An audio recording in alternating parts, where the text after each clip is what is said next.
why do we suffer? I mean, why do we experience pain and sorrow? It's probably one of the biggest questions we ever ask ourselves. Well, in this explainer, we're going to dive into some ancient wisdom that doesn't just give an answer, but actually offers a path to rise above suffering completely. So our guide for this exploration is the incredible sage Kanchi Mahaperiyava, and the wisdom we're about to unpack comes from his monumental work, Devathan Kural, which literally means the voice of God.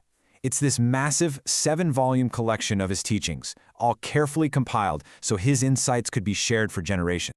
I think every single one of us has asked this, right? In those tough moments, when you feel confused or you're in pain, this question just bubbles up from somewhere deep inside. It's something we all go through, and honestly, finding an answer that feels right can be like trying to find a light switch in a dark room. All right, so let's get right into this riddle. When something goes wrong in our lives, our first instinct is to figure out why. What's the cause? But you know, as we're about to see, that's usually where all the confusion really starts. Just imagine for a second that you get sick. It's one problem, right? You just want to know what's going on so you can feel better. So you start asking around, you go to different experts, and, well, that's when it all starts to get a little bit messy. And this is just a perfect example of what we all face. You go to a doctor, they'll tell you it's a biological issue. An astrologer might look at the planets. A psychologist will point to your thoughts or emotions.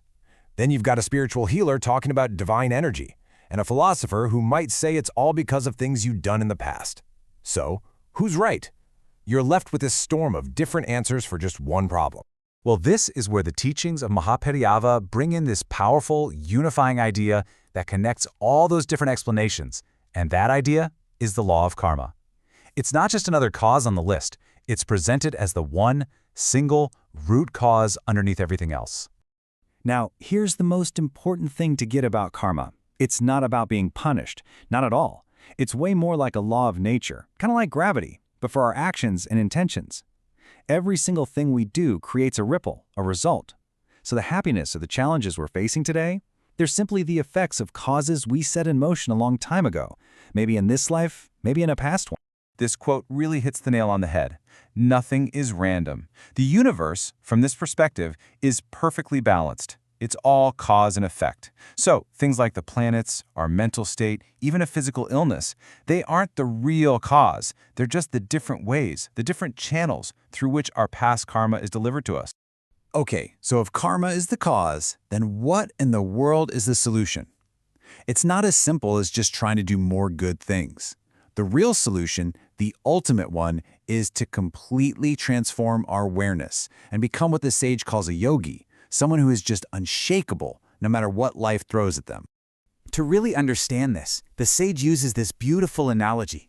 Just picture your mind as a river. It's always flowing, always moving, isn't it? It's full of currents and little whirlpools. It's constantly running, searching for something, rushing towards the next thing. But think about it. Where does every single river eventually end up?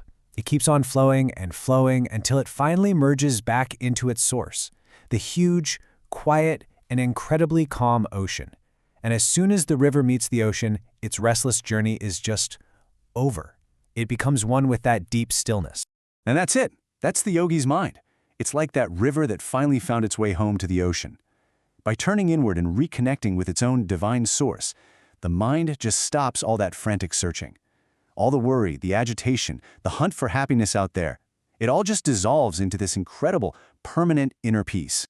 This comparison really lays it all out, doesn't it? On one side, you have the ordinary mind, which, let's be honest, we all know pretty well. It's just a storm of desires, always agitated, getting thrown around by every bit of good news and bad news. But then you look at the yogi's mind. It's the complete opposite. It's calm, it's stable, it's not looking for happiness outside because it's already resting in this constant state of bliss inside. That is what real freedom looks like. Now, I know this might sound incredible, almost too good to be true, but is it actually something we can achieve? The teachings say absolutely, yes. Understanding the goal is step one, but step two is actually walking the path to get there. So how do we stop this endless cycle? Well, the advice here is broken down into 3 parts. First, we need to live with more awareness, so we stop creating new problems for ourselves. Second, we have to turn our minds inward, using tools like meditation to point it back to its source. And third, when we do act out in the world, We need to do it with genuine compassion, without our ego getting in the way or wanting something in return. And all of this leads to the biggest insight of all. The final goal isn't just to get better at managing karma, it's to have this profound realization of non-duality. It's the direct experience that there is no separate thing or person out there that has the power to make you suffer. When you truly see that the world isn't separate from your own self, the whole idea of suffering just evaporates. And so that leaves us with one last thing to think about. That river, the river of your own mind, where is it flowing? Is it still rushing outward, chasing after things in the world? Or have you maybe started that journey back inward, towards that vast, calm ocean of your true self? Thank you so much for watching.